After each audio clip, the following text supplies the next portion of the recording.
तो प्रधानमंत्री लगातार पाकिस्तान को चेतावनी दे रहे हैं और ये बता रहे हैं कि अगर पाकिस्तान ने फिर से हिमाकत करने की कोशिश की तो पाकिस्तान को इसके अंजाम भुगतने होंगे। घर में घुसकर भी आतंकवादियों का खात्मा करना भारत जानता है और यही वजह है कि पाकिस्तान लगातार खौफ में है। एक और खबर है जिसने पाकिस्तान में खलबली मचा दी है और ये खबर है भारत में ऑपरेशन शील्ड की खबर। जी हां, पाकिस्तान से सटे 5 ऐसे बॉर्डर के राज्य हैं जहां ऑपरेशन शील्ड की शुरुआत हो रही है। 5 राज्यों और एक यूनियन टेरिटरी में आज फिर जंगी सायरन बजने वाला है। आज सिविल डिफेंस की दूसरी मॉक ड्रिल ऑपरेशन शील्ड होगी। ये मॉक ड्रिल जम्मू कश्मीर, पंजाब, राजस्थान, गुजरात और चंडीगढ़ में होगी। मॉक ड्रिल के दौरान NDRF, SDRF, fire brigade, police, railway police, स्वास्थ्य विभाग की सक्रिय भूमिका होगी। साथ ही सिविल डिफेंस वार्डन, स्वयं सेवक, स्थानीय प्रशासन, एनसीसी, एनएसएस, एनवाईकेएस और स्काउट्स भी शामिल होंगे। इस मॉक ड्रिल का मकसद बॉर्डर एरिया के राज्यों में आपात स्थितियों से निपटने की तैयारियों की जांच करना है। साथ ही लोगों को दुश्मनों के विमानों, ड्रोन, मिसाइल से होने वाले हवाई हमलों का सामना करने के तरीके सिखाना भी है। और यही मॉक ड्रिल एक बार फिर पाकिस्तान के लिए चिंता का सबब बन गई है, क्योंकि आपको याद दिला दें, पिछली बार 7 मई को भारत की तरफ से बताया गया था कि अलग अलग राज्यों में मॉक ड्रिल की जाएगी और उससे ठीक पहले 6 से 7 मई की दरमियानी रात को भारत ने ऑपरेशन सिंदूर लॉन्च किया था, जब भारत ने 100 से ज्यादा आतंकियों का खात्मा किया था और 9 आतंकवादी जो टेरर कैंप हैं उन्हें ध्वस्त कर दिया गया था, उन ठिकानों को निशाना बनाया गया था। यही वजह है कि पाकिस्तान की टेंशन बढ़ रही है। पाकिस्तान खौफ में है, बौखलाया हुआ है, उसे समझ नहीं आ रहा कि भारत क्या करने जा रहा है। अब 5 ऐसे राज्य हैं जहां पर ऑपरेशन शील्ड किया जा रहा है। अब इसका क्या मतलब निकाला जाए? पीएम जब बार बार चेतावनी देते हैं और कहते हैं कि ऑपरेशन सिंदूर अभी खत्म नहीं हुआ है, इसका क्या मतलब निकाला जाए? इन सवालों के जवाब तलाशने की कोशिश करेंगे। खास मेहमान हमारे साथ स्टूडियो में है lieutenant general Sanjay Kulkarni sir हमारे साथ हैं, major general SBS Asthana sir हमारे साथ हैं और major general VK Datta sir हमारे साथ हैं। आप तीनों का बहुत बहुत स्वागत है। वीके दत्ता सर, ये दोनों ही खबर अगर एक साथ मिलाकर देखें, एक तरफ पीएम है जो बार बार ये चेतावनी देते हैं कि गोली चलाओगे तो इधर से गोला फेंका जाएगा, ऑपरेशन सिंदूर अभी खत्म नहीं हुआ है, आतंकवादियों को हम खत्म करके ही मानेंगे, और दूसरी तरफ ये बॉर्डर एरियाज पर ऐसी तैयारी होना, मॉक ड्रिल होना, क्या समझ में आ रहा है? हाँ बिल्कुल, देखिए ऐसा है कि भारत के प्रधानमंत्री श्री नरेंद्र मोदी ने पाकिस्तान को चेताया है कि जो आपने आतंक का जो फैक्ट्री आपके यहाँ लगा रखी है, आप जो लगातार स्टेट स्पॉन्सर्ड टेररिज्म कर रहे हैं, वो हमको मंजूर नहीं है और अब हम जो भी आप कार्रवाई करेंगे उसको एक्ट ऑफ वॉर मानेंगे और आपके ऊपर तुरंत रिटेलिएशन होगा। पहले पाकिस्तान नॉन स्टेट एक्टर के कवर के नीचे भारत का उल्लू बनाता रहता था कि साहब ये तो नॉन स्टेट एक्टर है, कभी हमसे डोजियर मांगता था, कभी प्रूफ मांगता था। इस बार हमने इनका ना डोजियर ना प्रूफ, इनको सीधा ही जिसको बोलते हैं अवार्ड ऑफ पनिशमेंट। तो ये पैराडाइम शिफ्ट जो हुआ है भारत की पॉलिसी में, पाकिस्तान की सारी हिरारकी तिलमिलाई हुई है उसके ऊपर। अभी उनको समझ नहीं आ रहा कि जो रिस्पॉन्स एक होता था, जो आज तक सोच के आ रहे थे 75 साल से पाकिस्तानी, कि यहाँ के नेता क्या करेंगे, डिबेट करेंगे, कुछ होगा, उसके बाद उसको भूल जाएंगे। अभी वो पैराडाइम शिफ्ट हो गया जब से ये सरकार आई है। चाहे वो उरी का काउंटर ऑफेंसिव हमने किया हो जिसमें सर्जिकल स्ट्राइक करी, उसके बाद जो पुलवामा में हुआ वो हमने बालाकोट में दिखाया, और उसके बाद उन्होंने हिमाकत करी और अभी हमने पूरी गेम बदल दी। अभी गेम इस प्रकार बदल दी कि ये जो न्यूक्लियर थ्रेट के नीचे पाकिस्तान जो आतंकवाद पाल रहा था और उसको ये लगता था कि भारत कुछ कर नहीं पाएगा, हमने उसका ब्लफ को चैलेंज कर दिया, उसको ब्लफ कॉल कर दिया। उसको हमने जो कहते हैं ना ताश के पत्ते में, हमने उसको बोला शो। तो अभी जब शो हो गया तो उसके बाद शो करने को कुछ भी नहीं था, भूखा नंगा देश हो। और आज के दिन में पाकिस्तान के जर्नलों की अगर आप उनकी डिबेट सुने, वो कह रहे हैं तो बिल्कुल ही वो जो बोलते हैं एस्केलेटरी लैडर जो है, अभी वो तो सीधा स्टेप 10 पे चली गई है। वो अभी तो भारत तुरंत एकदम हमला कर देगा। पहले बॉर्डर पे लिमिटेड रहता था, अभी उन्होंने पूरे मेनलैंड में, पूरा होल ऑफ पाकिस्तान, आप जहां छुपेंगे वहीं मारेंगे आपको। तो ये उनके अंदर दहशत फैल गई अभी, और ये दहशत जो है ये फैली रहनी चाहिए, क्योंकि इस बार हम मजाक नहीं कर रहे आपके साथ। हमने जो आपको वादा किया है आप इस बार करिए, आपको तुरंत मुंह तोड़ जवाब आएगा और पिछली बार से और बड़ा आएगा। और ये जो हम ऑपरेशन संदूर से शील्ड की बात कर रहे हैं, पाकिस्तान ने हमारे पूरे बॉर्डर एरियाज में नागरिकों को टारगेट किया, इन्होंने सिविलियन एरिया को टारगेट किया, इन्होंने मंदिर, हमारे गुरुद्वारे टारगेट करे, इन्होंने निर्दोष लोगों के ऊपर अपने आर्टिलरी शेलिंग करी। इसके एवज में हमें अपने जो नागरिक हैं उनको जागरूक करना है, अवेयरनेस जनरेट करनी है कि अपनी जान माल की रक्षा आपने कैसे करनी है। उसके एवज में जो हम ये मॉक ड्रिल्स कर रहे हैं या मॉक एक्सरसाइज कर रहे हैं, ये यूनियन वॉर बुक के अंदर जो सिविल डिफेंस की जिम्मेवारियां दी गई हैं उसी को एक्सरसाइज किया जा रहा है। भारत के अंदर हर एक चीज़ एक फंडामेंटल तरीके से होती है। अभी आप समझेंगे साहब मैं फंडामेंटल क्यों बोल रहा हूँ। एक होता फंडामेंटलिस्ट जो आप जिसके माध्यम से आप टेररिस्ट पैदा कर रहे हैं, हम यहाँ पे फंडामेंटल जो हम रिटन रूल्स एंड रेगुलेशन को पढ़ते हैं उसके मुताबिक कार्रवाई करते हैं। यहाँ किसी की वीमेन फैंसी नहीं चलती है, हमारा सब कुछ डॉक्यूमेंटेड है, सब हमारी चीज़ें एसओपी लिखी हुई हैं, उसको देख के आज के माहौल के मुताबिक हम उसको मॉडिफाई करके हम रिएक्ट करते हैं।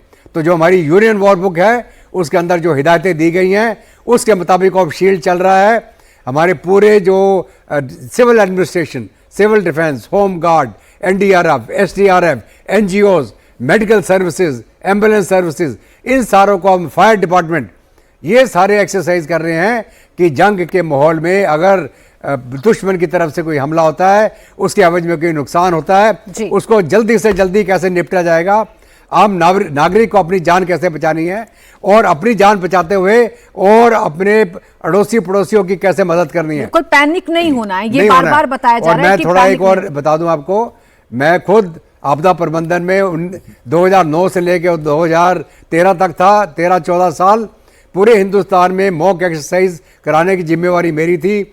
जितना भी आप मैकेनिज्म आज के दिन में आप देख रहे हैं, ये 2005 का जो डीएम एक्ट बना था, एनडीएमए का गठन हुआ था, उसके तहत हम पूरे हिंदुस्तान में state level, district level, multi state level की मॉक एक्सरसाइजेज क्राइसिस और डिजास्टर मैनेजमेंट की लगातार कराते हैं। ये कोई नई चीज नहीं है, ये सिर्फ एक नया पैराडाइम उसमें लेके आ रहे हैं कि अगर दुश्मन की तरफ से कोई ऐसा कार्रवाई होती है जिससे नुकसान होता है, उसको कैसे निपटा जाएगा, उसके अंदर इसको डवटेल कर दिया गया है। ठीक है, ये पूरा मैकेनिज्म तैयार है हमारा। ठीक है, हम तो अपनी तैयारी कर रहे हैं, हम तो अपने नागरिकों को बता रहे हैं कि अगर कोई आपात स्थिति आती है तो आपको उससे कैसे निपटना है। हमारे देश के प्रधानमंत्री बार बार पाकिस्तान को ये बता रहे हैं कि इस बार अगर तुमने हिमाकत की तो इस बार घुटनों पर आए, इस बार आपका खात्मा कर देंगे, आतंकवाद को हम पूरी तरीके से जड़ से मिटा देंगे, फन कुचल दिया जाएगा आतंकवाद का, ये प्रधानमंत्री लगातार कहते हैं। जब अपनी तैयारी भारत करता है कुलकर्णी सर, तो ये डर पाकिस्तान में क्यों पैदा हो जाता है? हम तो अपने नागरिकों को बता रहे हैं कि आपको कैसे सतर्क रहना है, आपको पैनिक नहीं करना है, आपात स्थिति से कैसे निपटना है, अपने आप को कैसे सुरक्षित रखना है। चिंता पाकिस्तान की क्यों बढ़ रही है? ये एक वाकई विडंबना है कि 7 तारीख को जब इसी तरह की ऑपरेशन शील्ड की कार्रवाई हुई तो जिस प्रकार से पाकिस्तान हिल गया, हम लोगों को भी नहीं मालूम था, मुझे लगता है कि पूरे देश में नहीं मालूम था। हम लोग सब तैयारी कर रहे थे ऑपरेशन शील्ड के लिए, रात को ब्लैकआउट होएगा, हम ऐसे करेंगे, नेशनल इमरजेंसी में कैसे होएगा, और वो सब क्योंकि हम लोगों ने देखा है 65 में हम लोगों ने क्या किया, 71 में हमने क्या किया। लेकिन जिस प्रकार से हमला हुआ पाकिस्तान के ऊपर और वो भी आतंकी जो ठिकाने थे उनको बर्बाद किया गया, मुझे लगता है पाकिस्तान उसके बाद हिल गया है। और आज पाकिस्तान को ये लग रहा है कि कहीं ना कहीं उसकी पोल खुल गई है। और वाकई जिस प्रकार से मसूद अजहर का परिवार जब मारा गया और उसके बाद जो कार्रवाई पाकिस्तान ने देखी और की और पूरे विश्व ने उसको देखा कि किस प्रकार से पाकिस्तान और आतंकी संगठन जो हैं और वहाँ की जो मिलिट्री है हैंड इन ग्लव है, और ये सब मिली भगत है। और सारे के सारे कितना भी हम लोग कहते रहे, पाकिस्तान खुद भी और वेस्ट में मैं कहूँगा कि ऐसे कई देश थे जो शायद पाकिस्तान को बेनिफिट ऑफ डाउट देने की कोशिश करे थे, उन्होंने भी देखा कि वाकई पाकिस्तान जो है एक आतंकी घर है और उस आतंक के घर को किस प्रकार से पाकिस्तान की फौज लगातार एक तरीके से सपोर्ट कर रही है। और यही कारण है कि आतंक जो है वहाँ से, इसलिए बार बार जब प्रधानमंत्री, आप उनके जो प्रधानमंत्री हैं पाकिस्तान के, वो क्या कर रहे हैं, सब देशों में जा करके, चाहे अजरबैजान में हो, तुर्की में हो, बाकी देशों में हो, सिर्फ कह रहे हैं हमको ड्रोन दो, हमको मिसाइल दो, चीन को बोल रहे हैं हमको हवाई जहाज दो, और भारत के प्रधानमंत्री क्या कह रहे हैं, सिर्फ आगाह कर रहे हैं, सिर्फ एक बार बार बार बता रहे हैं कि आतंक अगर आप जहाँ से भी आएगा और भारत को निशाना बनाया जाएगा तो उसको मिट्टी में मिलाया जाएगा और आतंक को छोड़ा नहीं जाएगा। तो ये जो डर है, को डर है चोर की दाढ़ी में तिनका, क्योंकि जानता है पाकिस्तान कि ये आवाज़ और ये जो बार बार जो धमकी कहे या एक तरीके से कहे एडवाइस दे रहे हैं प्रधानमंत्री, बार बार बताने की कोशिश कर रहे हैं पाकिस्तानियों को भी और पाकिस्तानी जनता को, पाकिस्तानी आवाम को, पाकिस्तानी फौज को, पाकिस्तानी से पलटते हुए आतंकियों को, और वही जो उनके मुखौटे हैं, चाहे लश्कर तैयबा है, चाहे जैश ए मोहम्मद है, द रेजिस्टेंस फ्रंट है, या फिर कश्मीर टाइगर्स है, हिजबुल मुजाहिदीन है, जो भी हैं, कि आप समझ जाओ, सुधर जाओ, और जो हमने कहा हमने करके दिखलाया, हमने घर में घुस घुस के मारा। आप लोगों को पता है भारत क्या करता है, सिर्फ आतंकी ठिकानों को मारा, किसी सिविलियन ऑर्गेनाइजेशन या इंस्टीट्यूशन को बर्बाद नहीं किया, हमने फौज को भी बर्बाद नहीं किया। शुरू में जब पाकिस्तान ने रिटेलिएट किया, उसके बाद जो हरकत हुई, फिर पाकिस्तान ने घुटने टेक दिए। तो आपका कहना बिल्कुल सही है, पाकिस्तान या कोई भी विश्व में कौन देश नहीं डरेगा अगर इस तरीके से, अगर कोई भी पाकिस्तान के ऊपर जिस प्रकार से भारत ने, मैं कहूँगा एक तरीके से हमला नहीं कहूँगा, लेकिन जिस प्रकार से एक आगाह किया और कम से कम कैजुअल्टी, ऑफ कोर्स पाकिस्तान ने जब हमारे मिलिट्री एस्टैब्लिशमेंट में, हमारे सिविल और गाँव में जब उन्होंने मिसाइल्स और ड्रोन डालने की कोशिश की, जिनको हमने ध्वस्त किया, उसके बावजूद पर जो 11 एयर बेसेस पाकिस्तान के जो बर्बाद हुए, जिनके उन्हीं के प्रधानमंत्री अजरबैजान में जाकर के क्या कह रहे हैं, ये रावलपिंडी में जो हमला हुआ उससे वो हिल गए, और उसके बाद जो उन्हीं के आसिम मुनीर, जो उनके फील्ड मार्शल उनको बनाया गया, वो भी वहीं पर बैठे थे अजरबैजान में, उनके सामने उन्होंने कहा कि इन्होंने मुझे बताया कि हम 4:30 बजे सवेरे हमला करेंगे, उससे पहले ही भारत ने हम पे हमला बोला, और जो सीज फायर की बात हुई उसके बाद हुई। तो पाकिस्तान कहना तो नहीं चाहता है डायरेक्टली कि कैसे उसने घुटने टेके, लेकिन सर कब तक छिपाएगा अपने दर्द को? वो दर्द कभी ना कभी उभर कर सामने आएगा, और वो पाकिस्तान का उभर कर सामने आता है। अब तो ब्रह्मोस का जिक्र भी पाकिस्तान के प्रधानमंत्री कर ही रहे हैं, बता ही रहे हैं कि उनके ब्रह्मोस ने कैसे तबाही मचा दी उनके मुल्क में, कैसे हमारे ब्रह्मोस ने उनके मुल्क में जाकर उनके ही एयर बेसिस को तबाह कर दिया। ये खुद पाकिस्तान के प्रधानमंत्री बता रहे हैं। और ऐसे में अस्थाना सर, जब बार बार, एक तो ऑपरेशन सिंदूर में हमने पाकिस्तान का नुकसान कर दिया, पहले आतंकवादियों का खात्मा किया, और उसके बाद जब हमारे मिलिट्री इंस्टॉलेशन को, हमारे आम नागरिकों को निशाना बनाने की कोशिश की, तो उसी की भाषा में, या कहें कि बिल्कुल सटीक तरीके से भारत ने निशाना लगाया, पाकिस्तान को घुटनों पर आना पड़ा।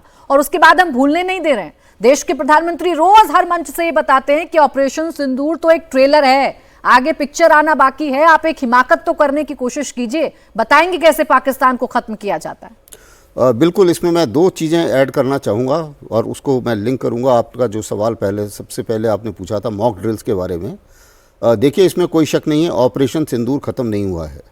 इसमें भी कोई शक नहीं है कि इनके जो आतंकी हैं वो नहीं मानेंगे, और जो इनके मिलिट्री व कमांडर हैं वो लोग भी मानने को तैयार नहीं हैं। जाहिर है कि हो सकता है कि फिर ये लोग हिमाकत करने की कोशिश करें। उस हालत में भारत ने संदेश बिल्कुल दिया है, और बार बार प्रधानमंत्री उसी संदेश को दे रहे हैं। तो अगर दोबारा ये इंगेजमेंट होता है तो हमारे लोगों को तैयार करना ज़रूरी है, ताकि हमारा नुकसान कम से कम हो, और पाकिस्तान का जो नुकसान होगा वो तो होगा ही। तो जो इस चीज़ का जो मॉक ड्रिल है उसका ये औचित्य बहुत ज़रूरी है। दूसरी चीज़, अगर आप देखें, पाकिस्तान बार बार ये बोल रहा था अगर आप पानी रोकेंगे तो ये एक्ट ऑफ वॉर माना जाएगा। अब हमने तो रोक दिया पानी, और बड़े तसल्ली से हम उनको चैलेंज भी कर रहे हैं कि तुम्हारा पानी भी रुक गया, तुम्हारी डिसीजन भी हम ले चुके हैं, और डिसीजन के ऊपर हरकत भी शुरू हो गई है, यानी कि प्रोजेक्ट्स भी हमने शुरू कर दिए हैं पानी रोकने के। अब तुमसे जो बनता है कर लो।